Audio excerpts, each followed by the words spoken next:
A mind-body complex.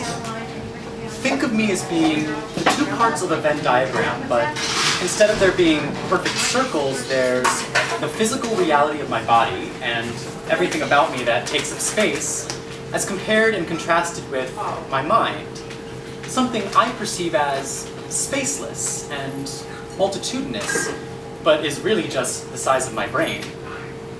The middle part of the Venn diagram, the connection between the two parts, is what I'm interested in exploring. Like, what happens to the space my body takes up? Does space move around me, like what swimming in a pool of Jell-O would feel like? Does it move through me as we through it? Or are we just a part of the space? And what about my mind? All of my thoughts and feelings and memories, all of the crazy shit I dream about, and the ideas that seem to just pop up out of nowhere. I want to know what happens to the space my thoughts take up. My first name is Benjamin. I like it. It means in Hebrew, son of the right hand, like the son of God's right hand, but I'm left-handed.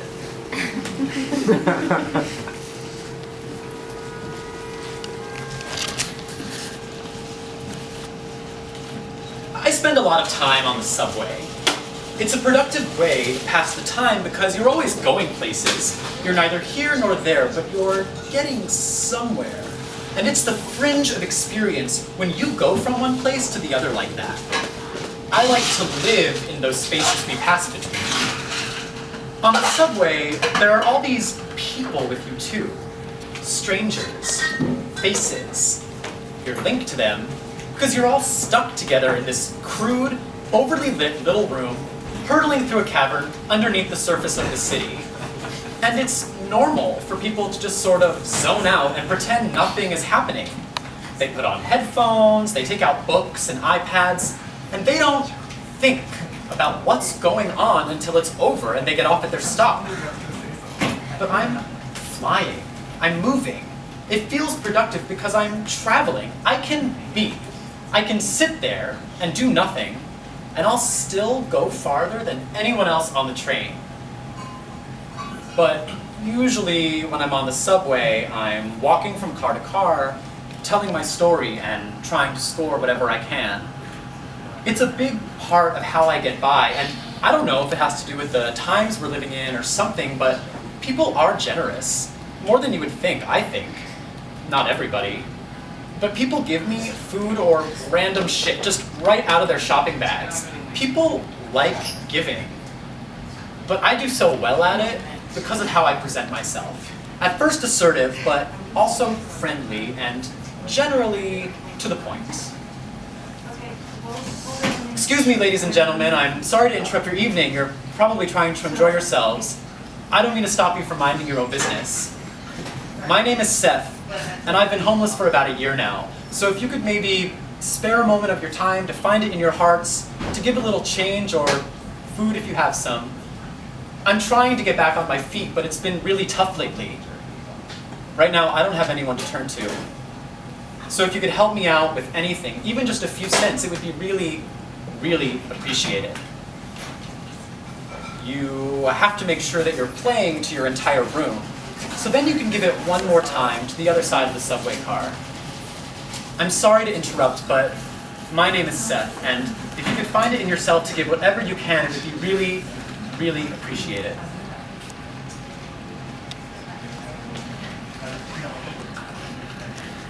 In my head, the circle of months is not a perfect circle, or even an oval.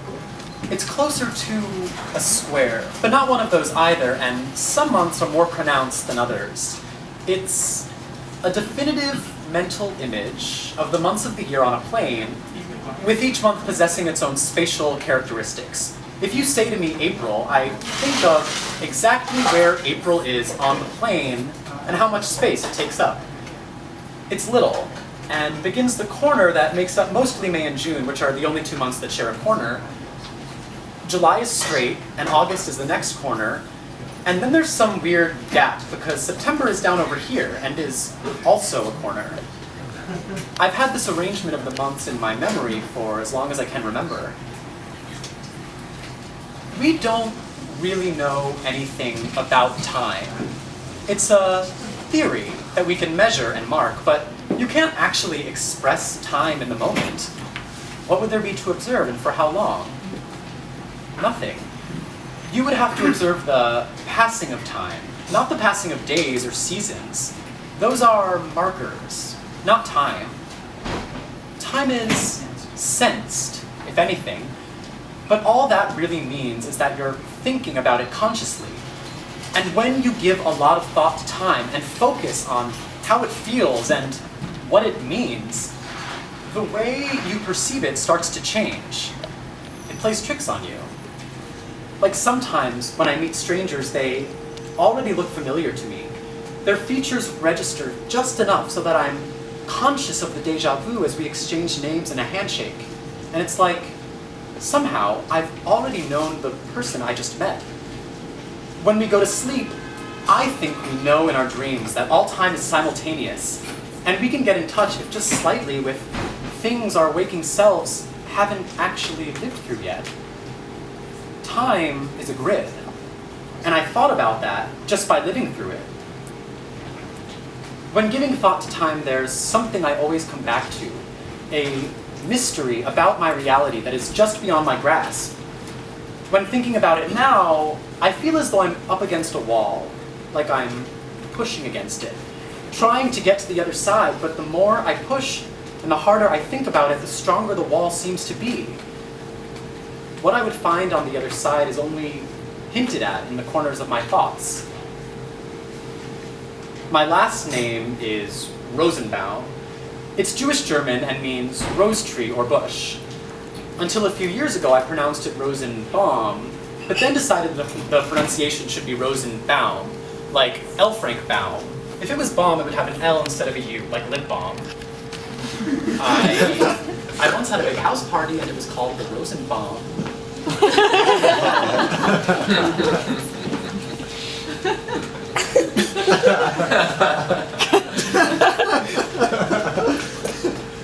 I should Google myself. The second link down is the website for an actor, Ben Rosenbaum, not me. The actor Ben Rosenbaum is 6 foot, blondish, and has green eyes. He's got a really nice website, and he has a lot of credits, and he's on tour. Fuck! The actor Ben Rosenbaum, I'm the actor Ben Rosenbaum. He is exactly my type, and he has a really nice website, and he has my first and last name. Fuck my life.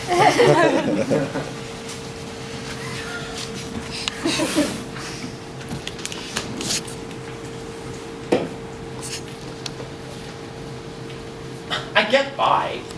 Sometimes, if only by a hair, but I like that about my life in the city. Everything is so closely confined, and I like seeing the ways we manage to get by each other. But I don't start with people. It's not worth it. I don't want to get punched in the face, so I don't go around shouting dumbass at every person who gets in my way. I've been started with a few times over shit that has no purpose, and the only way to survive is to give in and walk away. It's hard to suck it up, but sometimes it's that or get fucked. Like one time I was out at 7 a.m., so everything was all serene and quiet, and as I crossed the crosswalk, a car came really fast around the corner and stopped just in time for knocking me over. I slammed my fist down on the hood of the car. I didn't dent it, but I was angry. You know, it's my life here, and who knows where the fuck that dick needed to be, because he put his car in park and got out to have a word about it. What's the deal, man? What's with the disrespect?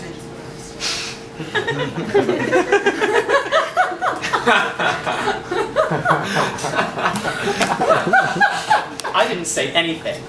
I opened my mouth, I closed it, I walked away, and I pretended it wasn't happening. He called me a fag and got back into his car and sped off. Later on, I seethed over the blatant dickness of this dude, but that was all I could do until I let it go. Look, I know this is New York City. People are dicks. I'm a dick. But I'm not a dick about it. I consider myself to be a pacifist person in pretty much any other regard. but if you don't respect my fucking bubble, I'm going to be all flippant and shit. And go ahead, call me a pushover for exiting the situation. See how offended I get. Fighting, starting, attitude towards another, it accomplishes nothing. I get livid because it's necessary and natural, but I choose to walk away because 1, it's harder than giving in and throwing a punch, 2, I can't hold up in a fight, and 3, I'm a bummer. But let's say I got stabbed. The space that knife takes up in my body would be displacing blood, maybe some guts depending on where I got stabbed. But if I died, something else, independent of my body, would be displaced as well. My life, or life force, or light. How much space does that take up? You can't put a measurement on it, I guess, but it's inside me somewhere, generating itself from an invisible source. My aliveness. It's the same thing that makes you alive too. So when you stab me or kill me, you kill yourself, even though you don't know it. If we all just respected the little bit of everyone's space, think how much safer we'd all be. If we all took the utmost precaution to care for the well-being of all individuals, it would be so nice. You know what I want right now? Pizza bagels. A whole box of hot pizza bagels.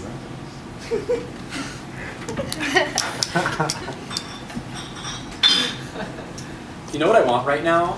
Sushi. A whole tray of sushi to myself. I wanted to do this thing where I would sit at a table with a full cheesecake and a fork and no napkins, and do this all in front of an audience. It would have been like that scene from Matilda, but real and with cheesecake. And it would have been a performance piece simply called art. But apparently, someone already did that. Once, when I was 12, I went with my family to a Purim fair at our synagogue. And after winning multiple rounds of Hebrew bingo, I acquired 5 Hershey's chocolate bars. As soon as we got home, I ate them all, one after the other, quietly and alone in my room. I ate everything with gusto, always on the edge of my seat, head down to the plate, just piling, shoveling food into my mouth, not even giving myself time to breathe. My parents hated it. Sometimes I would look up and around at my family in a blank panic as a strand of spaghetti pushed its way past the threshold and began to slither down the wrong pipe. And I'd be looking at them, my eyes getting all teary and bloodshot, and they'd be looking at me, and no one would say anything. And then I'd just have to reach down in there and pull it out myself. I also swallowed all of my toothpaste twice a day, every day, until the age of 12. But that was just because I hated spitting. Eating is a visceral experience because it's all about what goes on in your gut. But it affects you mentally as well. I really am what I put into my body. Because after I eat a burger, I feel like a dead cow. And when I slurp down pizza like it's a tall glass of water, I become a poopy pizza head. And I love the way cheese gets all greasy and delicious when it's melted. I'm not above nomming on a burrito the size of a newborn. But since cutting out dairy and gluten from my diet a few months ago, I feel a lot better. I eat less, I have more energy, and I can wear underwear comfortably again. I haven't tried it yet, but I'm sort of already sold on the juicing trend. I'm gonna do it. It makes sense, mostly. I think I'm going to buy a juicer and make a lot of green juice and go on a juice cleanse for a full week. I'll get into really good shape, and I'll feel clear-headed and vital from all the fruits and vegetables. I'm curious to see how different I feel when I drastically change up what I eat.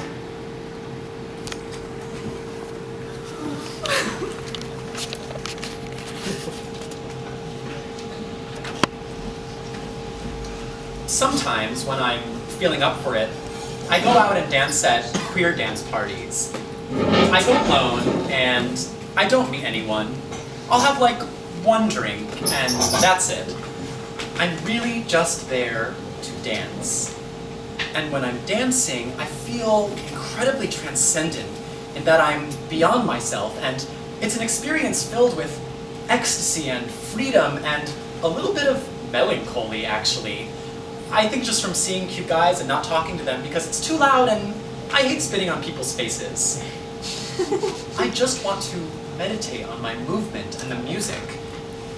I blend into the crowd and I find my space as it fluctuates due to all the bodies moving around me. So it's always better when it's busier on the dance floor. I can really let go.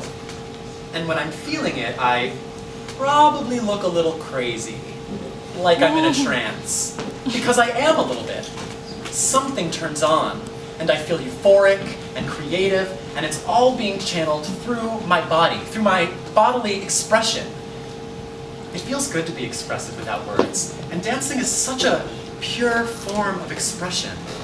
I feel comfortable with my identity, being surrounded by queer people, so I can have fun with it.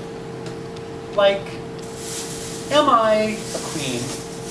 Yes. Am I a butch queen? Probably. Am I executing realness right now? Executive realness? More like molecular realness right now. I don't know. As I'm dancing, my thoughts focus on breaking the rules and choosing outside of what time and space dictates, destroying mental boundaries in order to realize possibilities, and integrating those possibilities into physical terms. If the music is good and has good bass, I can experiment with movement as a way to continually discover my identity.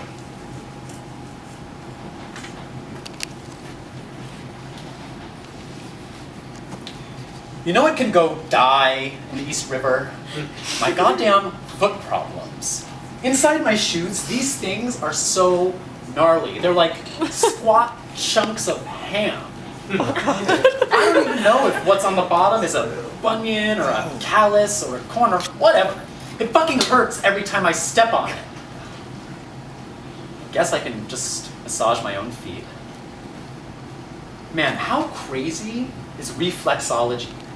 Like how every part of your body, each organ and everything, has a point of pressure somewhere in your foot. Like on the bottom of my pinky toe. I have a really gnarly blister there right now.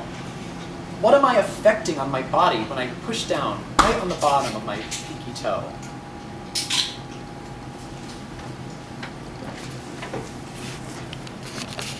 I remember being told in one of those awkward middle school gym class inspections that I have slight scoliosis.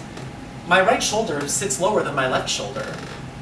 It's something that was always on the periphery of my thoughts, but I pretended it wasn't there and no one noticed it anyway, so it didn't matter until in an acting class, the teacher singled me out and told me he needed to take a picture of me with his phone. And I was all like, should I smile?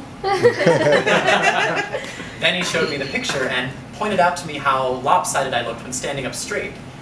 And he told me it would be a liability for my career. I wear this eye patch over my left eye for an hour or two every morning in an effort to strengthen the right eye because it's weaker. It's something else that was on the periphery of my attention that I just pretended wasn't there until, again, it was bluntly pointed out to me, this time by my boyfriend when I was 16. It's like my right eye sits in its socket differently from the other eye, as if the pupils are set on two different longitudinal degrees. Sometimes I catch myself looking through my left eye more, as if what I see through it is more valid or convincing than what I see through my right eye. Like I believe it more. When I wear this eye patch, I tell myself I'm also strengthening the weaker half of my brain and making myself lightheaded in the process. A man deliberately shouldered me on the sidewalk as I passed him. It was narrow and I was on the left, so I just stayed closer to that side. I generally default to the right in situations like these, but this time, I just stuck to my side. And for no reason in particular, I was feeling like shit that day, which is why, when he mumbled at me and knocked his shoulder into mine, I had the uncharacteristic impulse to turn around and bash his fucking brains out! We shared the sidewalk! I'm so sensitive about my personal space and security. I flipped out and raved about my anger long after I passed ways with that dick. I suppose it's a reaction to a built-in sense of self-defense or survival instinct from the animal part of me to just rage and actually want to rip a fucking head off, to react with such raw emotion. It's a primal feeling. I don't want to die. The mystery of what will happen is too much for me. It's overwhelming. I can't relinquish the part of me that clings to preservation and rejects change. I don't even want to feel pain. I'm scared of it. I am the most cautious city biker because of my fear of injury or death. This leg is my leg because it's an extension of my mind. I know that my body isn't actually mine. I live through it. It's my vehicle for life, and eventually I give it back. I hope that dying doesn't mean giving back my consciousness too, having to leave my identity. My body will die, but I want to live forever. My middle name is Seth. It's similar to Set, the name of the ancient Egyptian god of the desert, anger, and chaos. In Hebrew, Seth means placed or appointed, and Seth is the name of the third son of Adam and Eve. It's also the name of an energy personality essence, or alleged spiritual entity that was channeled by a woman in the 70s. She would go into a trance and speak for it, and her husband would take down the dictation, and together they published a series of books about metaphysical, pseudo-spiritual concepts that are meant to help us understand our greater potential. The Seth material, it's called. Supposedly, Seth was the first one to say, you create your own reality. I really dig that.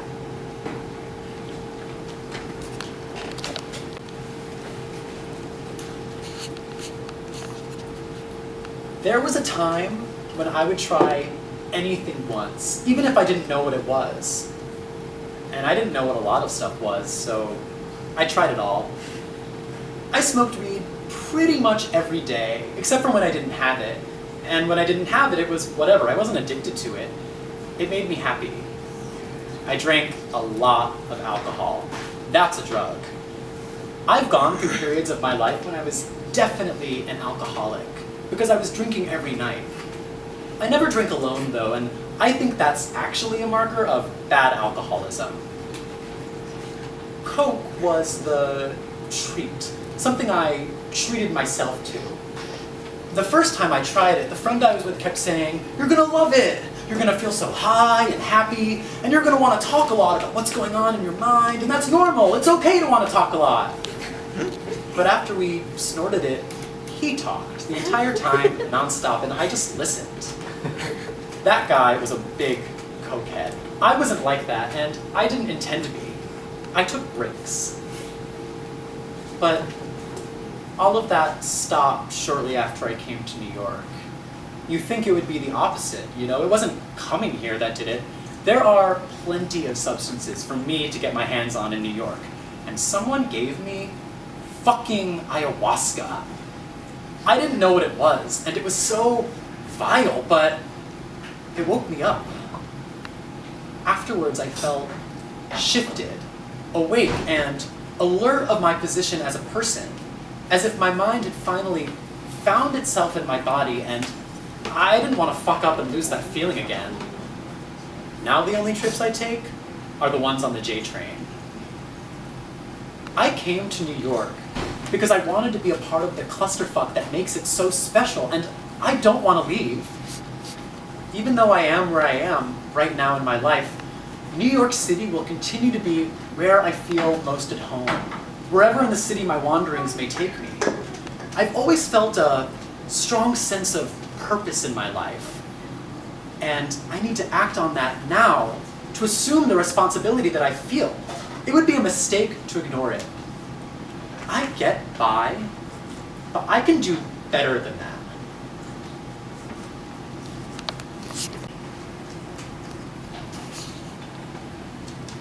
I kicked a puppy.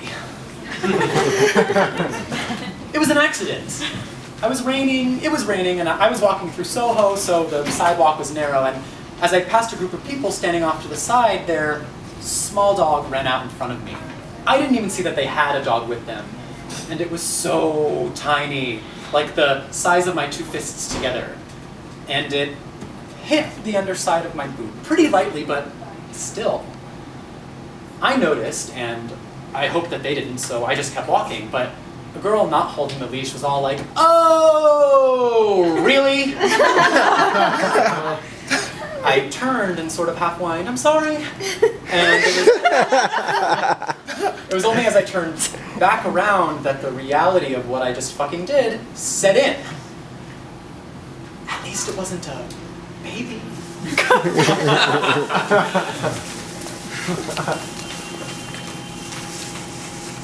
My stomach really hurts.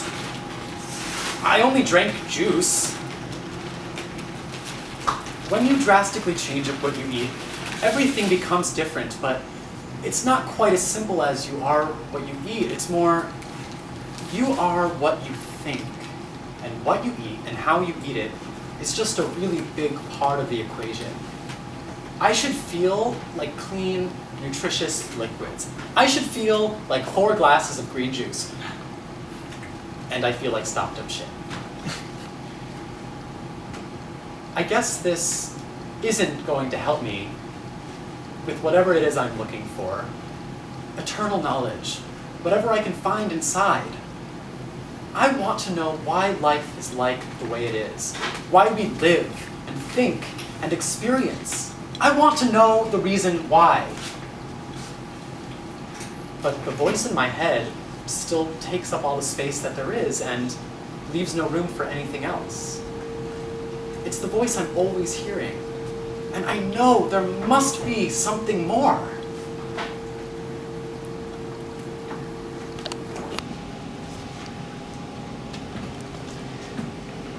Yeah, hey, don't tell me to watch the fuck out, man.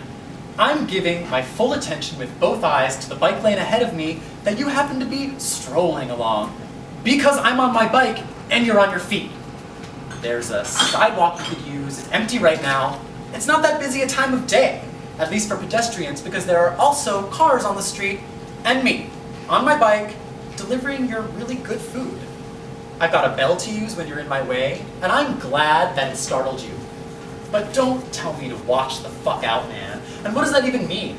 It's like you went to say, watch out, and what the fuck got warbled into it, man.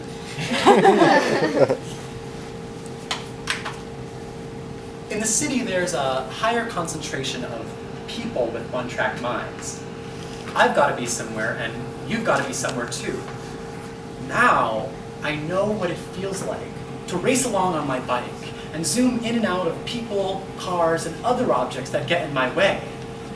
Having that control over that speed and direction beats rambling along the J train. When I'm off the bike, there's a hint of defense in my approach, like I'm on guard. Basically, I'm still an asshole. In the suburbs, people are polite because they can be. If there's enough space for all the parking lots and food courts, then surely the people there can maneuver around each other with smiles on their faces.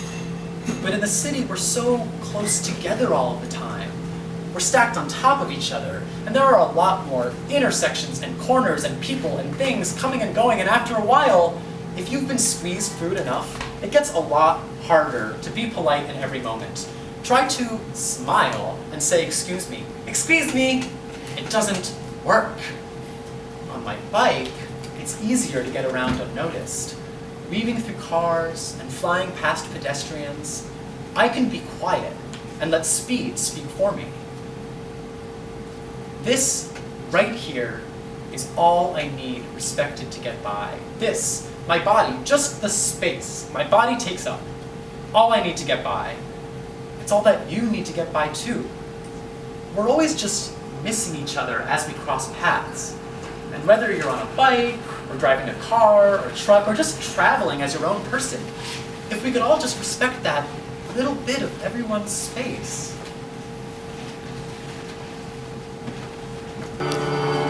I felt as though I was up against a wall, like I was pushing against it, and it was separating me from the answers I was seeking, hidden away on the other side. No matter how hard I pushed, the wall wouldn't budge, so I let it go. But it wasn't a wall that I was up against. It was a door. A car door that opened and hit me while I was riding my bike. And in the moment of impact, I received.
discovered that the way to unite mind and body is through performance, exploring creatively, and acting possibilities. We do it on stage, and we do it all of the time. Any behavior or physical action is carried out from a mental source and becomes the performance of being. I knew this. All living things do. Look at the way plants bend towards the sunlight, like the way we do in the summertime. The planet is a living being, performing the energy it possesses to cradle life through birth, death, and rebirth. Everything is in its place in the spectacular, infinite universe. The grandest performance, possibilities of possibilities, and the source from whence it flows is God. It's the same source I draw from when I think about lifting my arm and do it. I know now I'm a lot more than the space that my body takes up.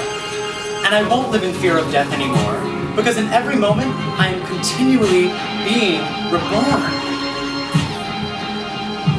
And now, you can call me Seth.